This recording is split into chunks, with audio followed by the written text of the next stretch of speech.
নমস্কার বন্ধুরা, আমি ডাক্তার অমলেন্দু বেরা আবার আপনাদের সামনে এলাম। বন্ধুরা, আমাদের জীবনে প্রথম ভাগে যে শৈশব, সে শৈশব প্রত্যেকেরই রয়েছে। আপনারও সেই শৈশব রয়েছে, আমাদেরও রয়েছে। কারুর শৈশব সহজ সাদামাটা, কারুর শৈশব দুরন্ত। যাই হোক, আমাদের জীবনের যে শৈশব বা আমার জীবনের যে শৈশব, সেই শৈশব একটা নদী তীরবর্তী গ্রাম বাতিঘর গ্রামটির নাম, সেখানে গড়ে উঠেছে। ওড়িশা জেলার পারাদ্বীপ সংলগ্ন এই নদী ঘেরা গ্রাম, ঠিক মহানদীর উপকূলে। তো সেই ছোটোবেলাকার একটা কাহিনী আপনাদের বলবো, মন দিয়ে শুনবেন। আমি তখন ক্লাস 3-তে পড়ি। তো নদী যখন ছুটি পেতাম, নদীর পাড়ে গিয়ে বন্ধুদের সঙ্গে খেলতাম। একটা গ্রাউন্ড ছিল, মাঠ ছিল, এবং সেখানে বিভিন্ন জেলে বন্ধুরা তারা ছোট ছোট ডিঙি নৌকা নিয়ে মাছ ধরতো।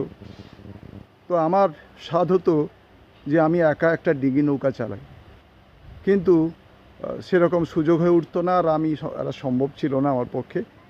তবুও আমি একদিন আমাদের এক পাড়ার দাদুকে গিয়ে বললাম, দাদু তোমার নৌকোটা দাও না, আমি একটু ঘুরে আসি।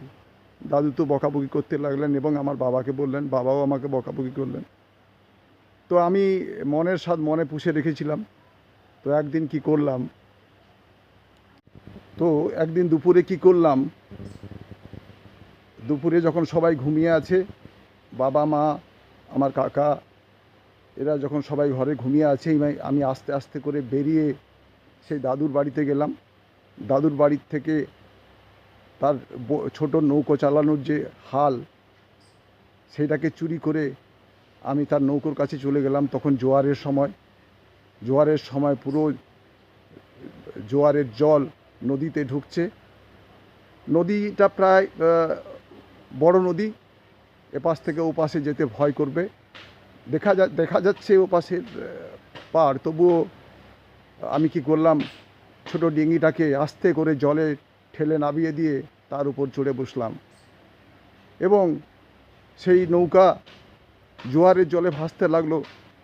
আর আমার হাল কোনোই কাজ করছে না, আমি দিশাহারা হয়ে যাচ্ছি। নৌকো ক্রমশই এগিয়ে যাচ্ছে অনির্দিষ্টের দিকে। আমি তখন ভয়ে ঘাবড়ে কাঁদতে লাগলাম, চিৎকার করতে লাগলাম, কিন্তু কেউ কথা শুনতে পাচ্ছে না, কারণ তখন নদীর প্রায় মাঝখানে আমি চলে গেছি।